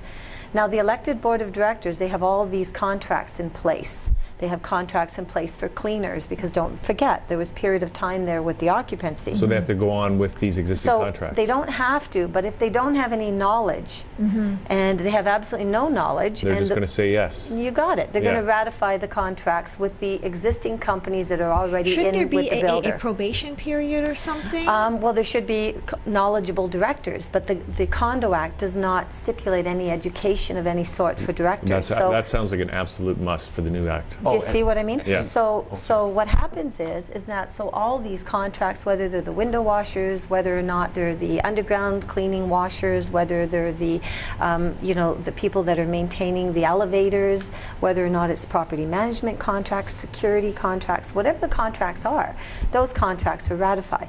Is there a conflict of interest if it happens to be a company that's pretty much on a contract with that builder during that course, whether they're affiliated, whether Tridel has dealt? also changed as well. Well, It should be independent. Well, there's actually even a bigger It problem. keeps the door open, but then then what happens is some of those companies also have real estate companies, and they also have Dell Suites, like suite rental companies that they keep in. So the declaration, I hate to tell you, the declaration that's put out for the new construction, one builder, his lawyer writes this declaration, another builder writes that one, another builder writes that one. There's all the different, condominium units or buildings across the province of Ontario. Potentially every declaration is different. There's no need for that. You need to have one declaration that is specific to all the buildings, and then just have some small internal bylaws. That makes sense. Because right now what's happening is builders are doing whatever they want. They're putting together declarations that are hurting the hotel and restaurant industry. But where I was going with the Tarion is that, so Merg's problem on an internal, but then you've got a huge amount of building problems that if the board is not savvy and they do not exercise their rights on warranty, those problems don't show up in the first and second year. They show up in the fourth year, the fifth year. By then you're out of your warranty. And the biggest issue with my situation is that if they are keeping it secret for other complaints that are similar to mine and suppressing them, they don't understand, or maybe they do, that by the 7th year, when we can't even submit a major structural defect to Tarion warranty, okay? This is something that Linda did for our we building. are in trouble, and we have But a if situation. you have this documented, can't it go retroactive? No, just like legal law, civil suits, you have about a year, their filing periods, and those are ironically upheld. No. And in my situation, here's the irony. I went to Tarion. I said, okay, can you please deal with this? And they said, no, your board has to submit this. Why? Because windows are common element. Exactly. And I appreciate why they are, because I wouldn't want anybody on the 7th floor, 70th, trying to change their windows out. Yeah. Because if you're below that, you might be wearing a window on your head. Yeah. I don't know. It's a liability. Well, enough. it's actually But- more sense which what is- Linda was yeah. talking about. Well, first of all, let me just say to Linda, thank you for what you did for our building, because she really went to bat for our building, and she really put the builder to test, because she got the money that I think a lot of other boards wouldn't have gotten. So on that, kudos. But also there's a bigger issue, and I'm not going to specify any builder because it's all of them. They own, when a building goes online, which we're talking about, when it goes from intern occupancy to registration to closing, they still own 8, 10, 15 units in the building, the builder. Or more. Or more. And what they do is they use those votes to basically control the How do stock they board. own those units? What do you mean they own for it? my building, for example, because they own a property management company, and this actually leads to another it's issue Tridel with the and Condo Dell Act. Property Management. The Condo Act requires for significant bylaw changes that you need 50+1% of owners to consent. Here's the problem. When we don't even know who owns what in the building, and it is potentially, say, a 30% ownership, quasi-ownership, builder-controlled ownership, we're in trouble, because already add now absent owners, investor owners. So now how are you out of a building of 300+ units, and they're getting bigger, as we all know, downtown, just look. How do you know how you're going to meet that 200+ unit threshold? You're not going to. Why? Because the builder will never disclose the operating Ontario number, who that is. It could be their cousin Joe, Auntie Susie, but that obviously is a controlling vote. And then all the commercial units. The contractor. What'll happen is the builder needs 3, 4, 5 more units to be sold in order to go and start construction. So what they'll do is they'll approach a plumbing company, and say, listen, you want the contractor to do the plumbing? Buy a unit in the building. Sure. And then the thing is, as an individual owner in what is supposed to be a democratic environment, if you've not. got one block of votes that is secured, can swing the board kind of the way they want. Here's a really ideal one, because this is what prompted me way back in 2002 when I started seeing all the problems come down. You have a director, a gentleman who became a director. He buys a main floor live-work unit, okay? Now, this is beautiful. Okay, now, main floor live-work means it's residential. You can live there, maybe have a small office. So you have a door that leads to Wellington or Blue Jays or wherever they lead to, or King Street. A commercial street. A commercial street, okay? Now, the interesting part about this is that it's not a commercial property. It's residential. The maintenance fees are dictated to be on a residential platform. The construction of it was residential. But best of all is that the declaration states that there's only 4 ways that you can use it. You could use it as an art studio, as a home office, and whatever. So this gentleman decides that no, he wants the commercial space to run a full-scale mortgage and real estate office, so he buys it, gets himself on the board of directors, okay, and then he uses it for complete commercial purposes. And then on top of it, he only pays $2,000 a year in taxes. MPAC on commercial properties. Residential. You got rate, it, residential rate. On a commercial. He was use. so bold, he even tried to register and did register with the BIA, the Business Improvement of the Neighborhood. Now we'll go one step further. While this is all going on, okay, the main floor units were supposed to be sub-metered so they could pay their gas and their hydro. Well, guess what? Surprisingly, they never got sub-metered. That main floor unit got free gas and hydro that all the rest of the owners in the building paid from 2001 until 2010. 9 years. Now, 9 years he got that, knowing, but he's still on the board. So then, now the board finally realized it about 1.5 years ago, and now they made a decision, okay, I guess we should go and sub-meter these things. So they did. They charged $17,000 to do the sub-metering, and they didn't make the main floor unit owner responsible for it. They made the entire building responsible to pay their portion of the $17,000. Okay, plus they've never charged back the unit owners, and this is the director on the board. Okay, so it's obviously a lot of problems with the whole industry, and condo owner individuals Wow. Sound like they would be wise Makes to me join. just want to rent. So anyone The who's watching this organization. should join the COA immediately. or Absolutely. just rent, for God's sake. It really the it almost value- makes you Yeah. Yeah, no, because you know, to be Renting's honest not with going to be you, a solution either. yeah, we No, like I know, you know, but- we have to. One thing I want to leave is that we have to. I mean, we endorse, like we all endorse home ownership, because you know, I mean, it's really important to get in there and own something, Build and, equity. you know, and build equity, For your and future. so on. And unfortunately, it puts you in a situation as, especially first-time homebuyers, and the way the values have gone, it makes it very hard for people to not start out their home ownership in condominiums.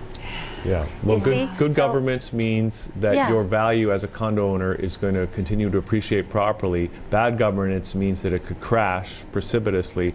And compare that, That those affects significant values, with how much is it to join the $10 a year. $10 a year for the $10 a Condo year, Owners that's it, Association? $10 a Every year. owner should join. Yeah. Now, what's You the know. website for COA?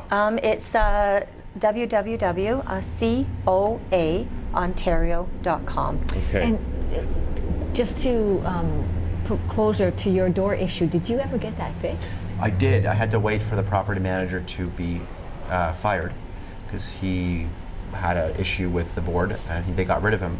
They replaced him with somebody that was more copacetic to Okay. their needs, I guess you could say. And what ended up happening was I was at the management office, and there happened to be a contractor there on site, and I said, hey, well, he's here now. Why don't you just get him to come upstairs and fix the door now?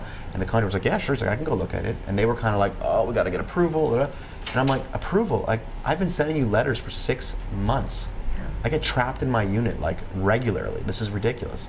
And that's when the guy just went upstairs and he just fixed it for me. He didn't charge Like 5 minutes? He didn't Yeah, charge the building after anything. months. Unbelievable. Well, at least Nice. that's a happy story. And I have one more suggestion. Yes.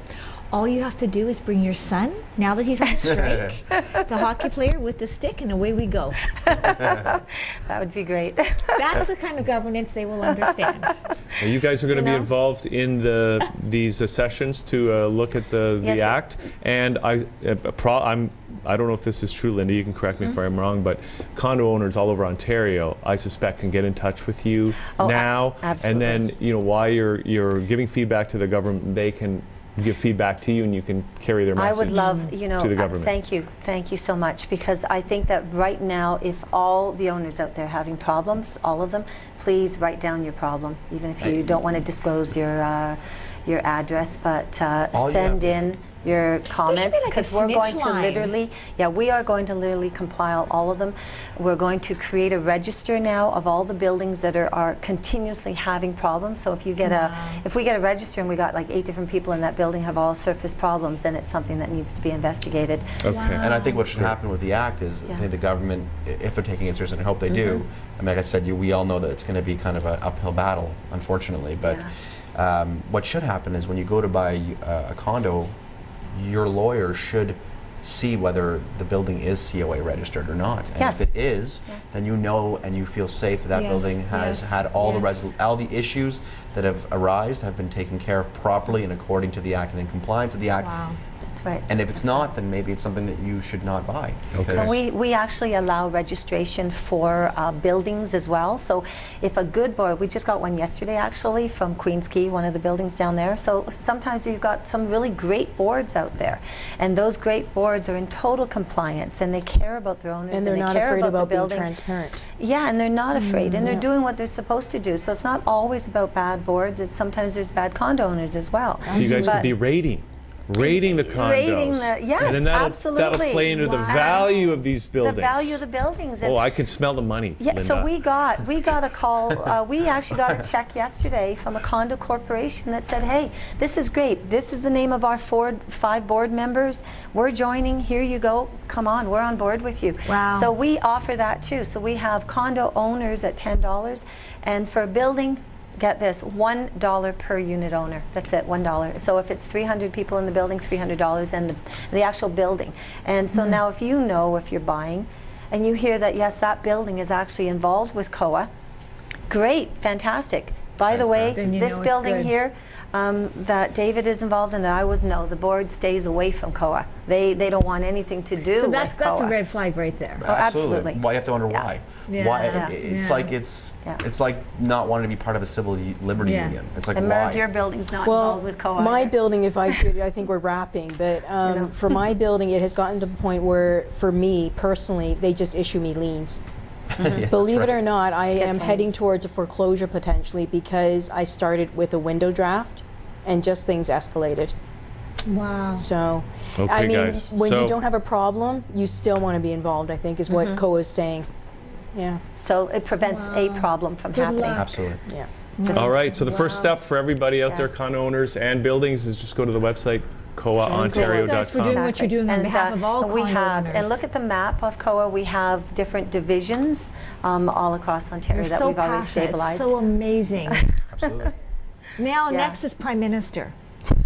My dad said, my late father said that many years ago. So I don't know. I think Just I want don't a do it life. like Harper. I want a life too. Yeah, well. Okay, we're going to take a break. possible. No, We're no. going to be back after this. Thanks, guys, for doing this. And Thank you. we'll be back This with our is- next this is- guests right after this. Yeah, this is huge. You guys, thank you. Thanks a really. lot.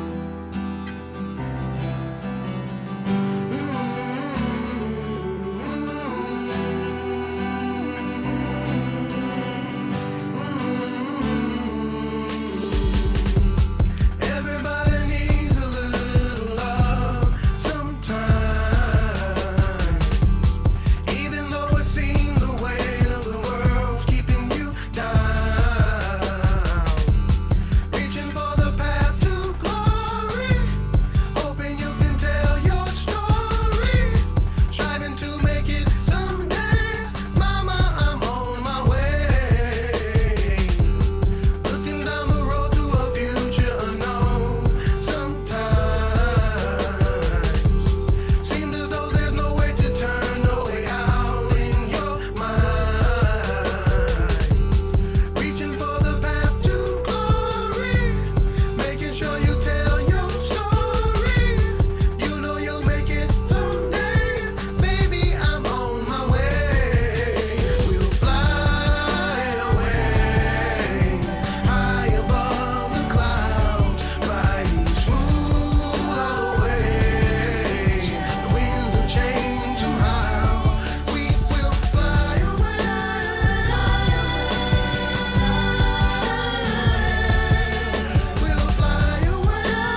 seem to cross the finish line. Road's too tough, but pain comes and pain goes. Find strength in those we know. Brothers and sisters, we gotta love each other, yeah. Positive thinking makes a change, a change. Together we make a stand, we don't place no blame. We'll go down in history, making sure we sing our story. 'Cause we're meant to be the light, shining down from the sky.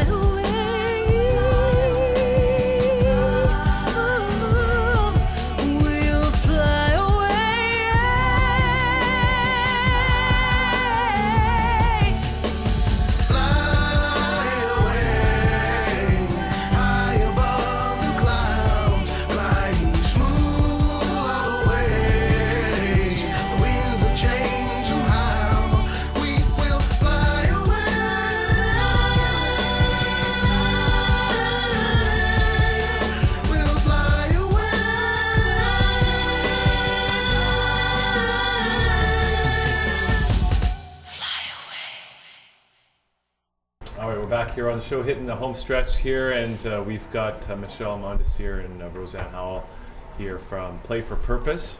And you guys had your big event on August 10th. Yep. Where you were And they live to tell about it. Yes. Yeah. We're on the other side. How does that feel to be on the other side? Great. Because we pretty much reached our goal. Yeah. We had a great show. Everything went smoothly. Wow. We couldn't be happier. All right, so let's just talk about the goal, because it was to raise some funds for RRS, Yep. which is Redemption Reintegration Services, and we have Kofi here from RRS, Yep. right? And how much money did you raise? We raised $1,982.50. That's awesome. Yay! So- Congratulations! Okay, Awesome. so that's over $1,100 or something like that. 1,900. Oh, 19. Okay, sorry. Almost $2,000. All right, and let's talk about what that money, the good purpose that money is going to be used for with RRS. The best person. And Kofi, do you want to just tell us a little bit about RRS and your involvement? Absolutely. Well, RRS is a youth-led organization funded through YCF, which is the Youth Challenge Fund, and it's one of the last of the legacy initiatives. And what we do is we support youth 16 to 24 coming out of the criminal justice system, or have actually had past dealings with the youth justice system. So whether it means that they're coming out of incarceration, or they've had past issues with the law and they're looking for opportunities to explore employment, education, trades, and even just their own personal exploits in terms of changing their lives, the whole process of reintegration, that's what we support. So can you tell us what your involvement is, or how you got involved with RRS? Well, I got involved essentially as a reintegration worker. So I was working on the front lines, essentially providing support in all the areas that I just addressed, as well as some supervisory experiences that I then transitioned into, and then from there I became a coordinator for a school program. So we've since partnered with the TDSB to run 2 alternative transitional high schools for youth 16 to 19 coming out of incarceration, or who've had past issues trying to get back into their school and they can't get into their home school. So now they have an opportunity to explore a school environment through our organization. So it's one of the first times that we're aware of that, a small nonprofit organization has connected with the school board to provide a school that's culturally reflective of young people of African Caribbean descent. No, that's your organization, right? RRS, this nonprofit that's doing this kind of work that sounds like the kind of work that everybody should be in support of, and maybe a government program. And you're there on the front lines. Can what's your opinion of the role that RRS is playing? Like, what's the difference between having our RSS there to help these kids that are trying to get their lives back on track, versus what might happen if RSS wasn't around? Well, we're one of the only youth-led organizations that specifically specialize in youth justice and reintegration throughout Canada that we're aware of. Essentially, that's youth-led, meaning that employees are under the age of 30. And the youth within the organization that volunteer in the organization and that receive services in the organization is culturally specific. So, for instance, there's a saying that says it takes a village to raise a child. And we say, well, it takes a healthy village to raise healthy children. And essentially what we endeavor to do and what we've done thus far is provide that village. Yeah. So whether it be the programs that we provide, if they're coming to the school and just coming into the space, it's like coming home. So essentially these youth, a lot of them are coming from home situations. Maybe the support that they required wasn't there. Maybe they didn't connect with their parents the way that they could have, and now they have an organization of people that's closer to their age that understand some of their circumstances and situations. And compare that with them coming out of, say, jail or an incarceration situation, going back to the same environment that helped them put them there in the first place. Absolutely. Yeah, but you say it's youth-led, so all employees are under 30. That's correct. So what happens when you work there and you're about to turn 31? It's just like Logan's Do you Run. get fired? You get a little, your thing turns a certain color and you get booted out the door? What happens? How does that work? No, I wouldn't say that. But we haven't been around that long to say. It was a 3-year initiative, and we're hoping that we'll continue from that point on. We're actually in our last what year are we in then? We're in our last year.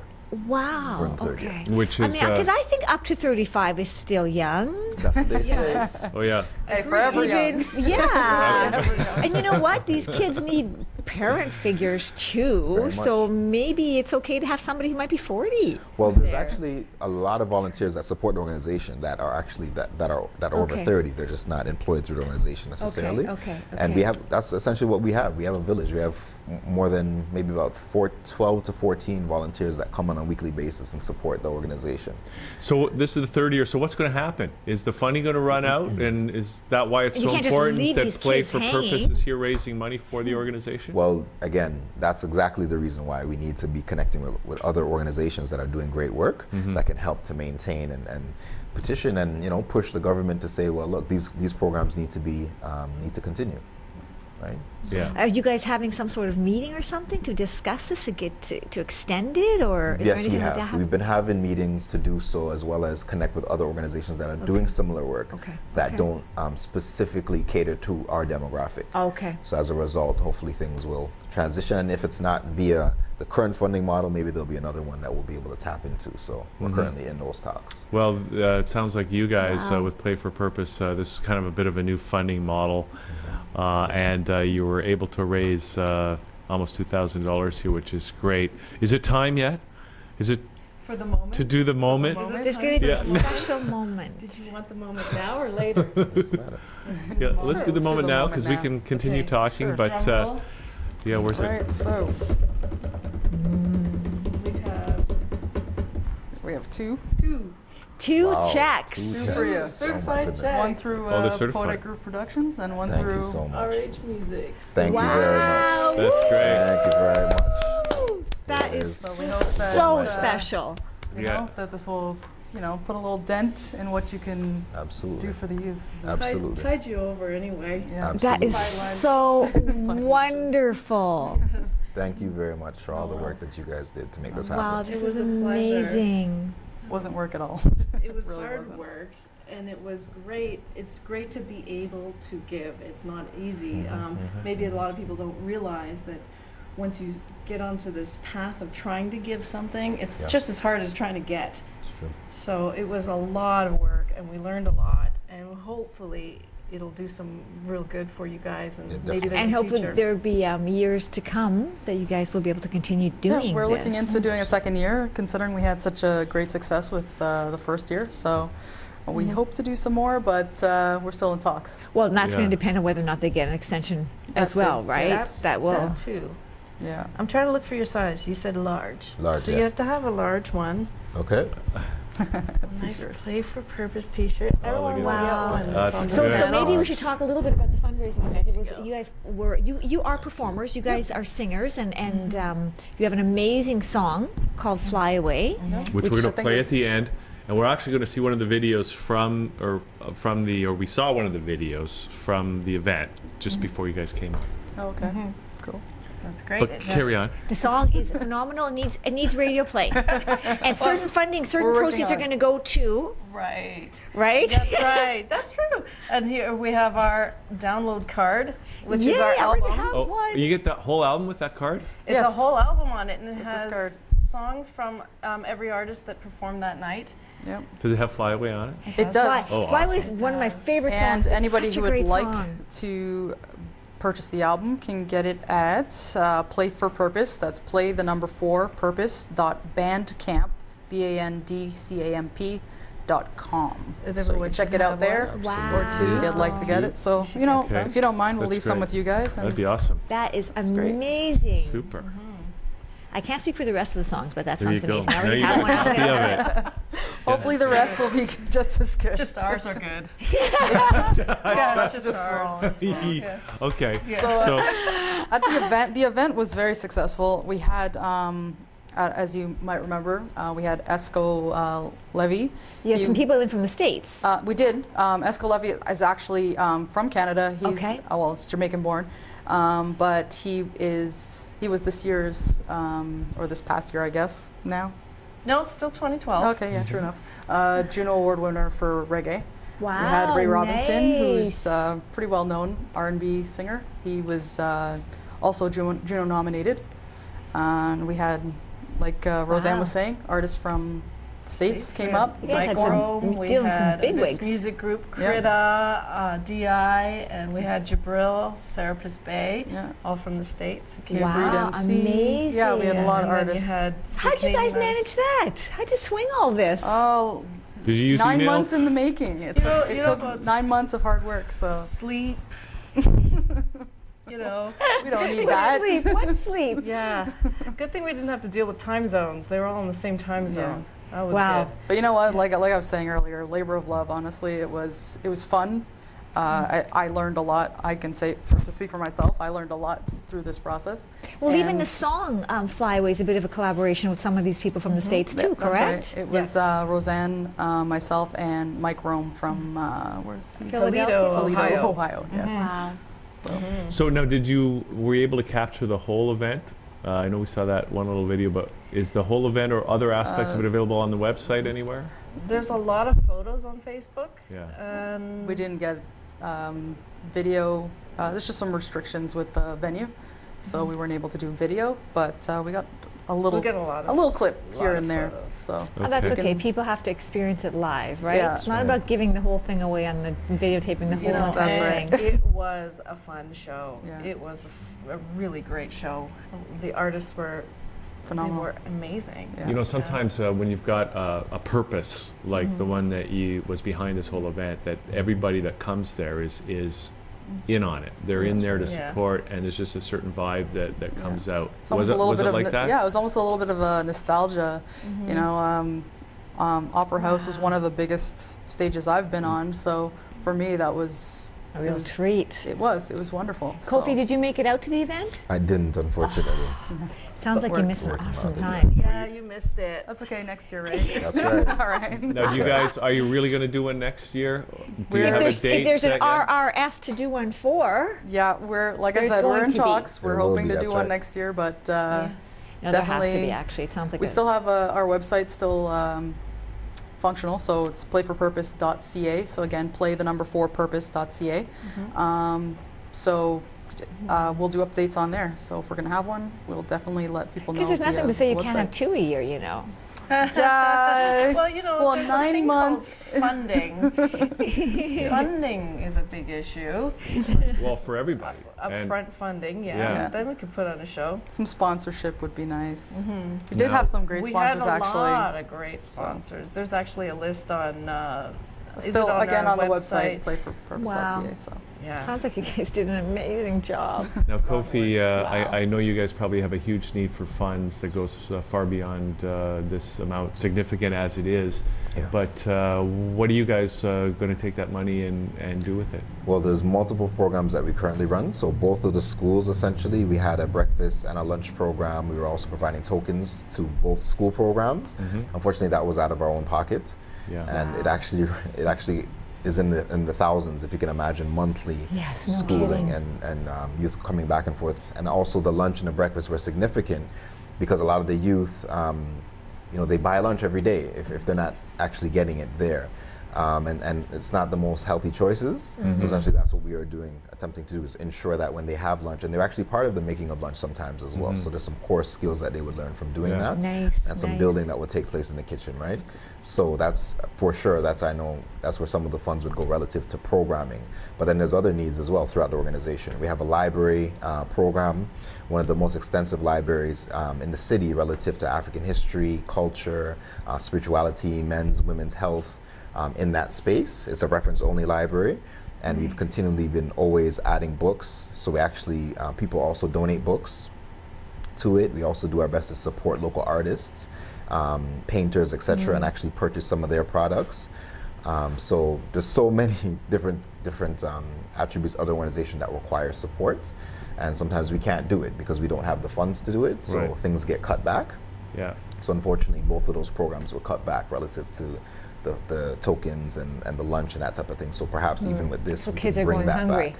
Yeah, maybe we can bring it back through. Well, I guess there's an opportunity for anybody watching this to Absolutely.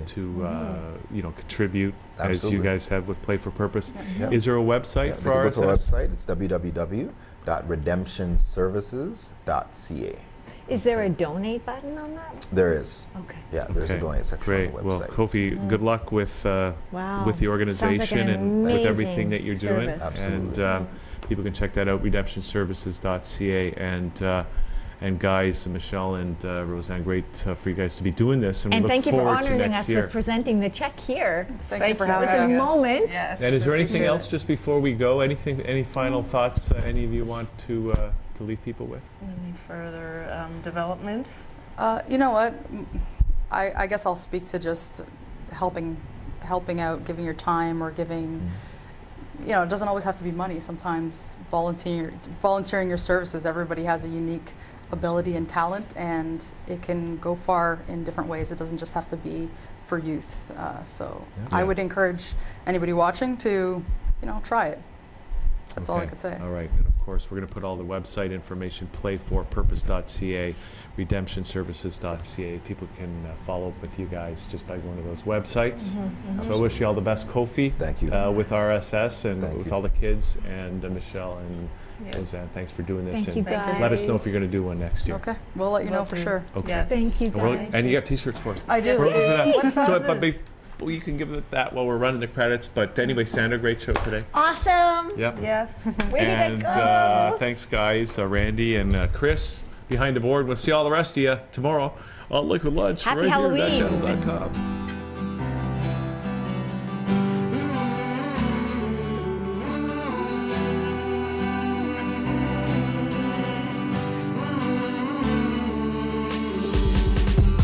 Everybody needs a little love sometimes.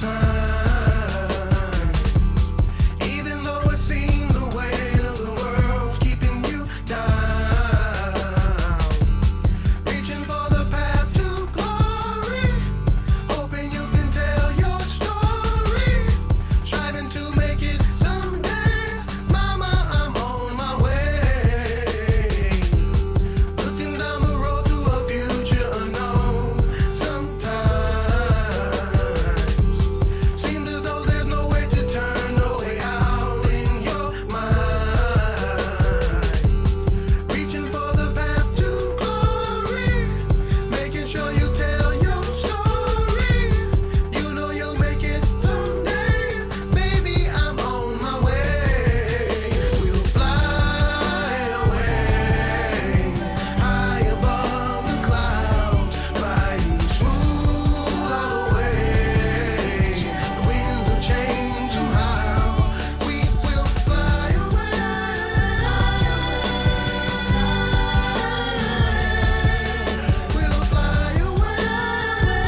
each other, yeah.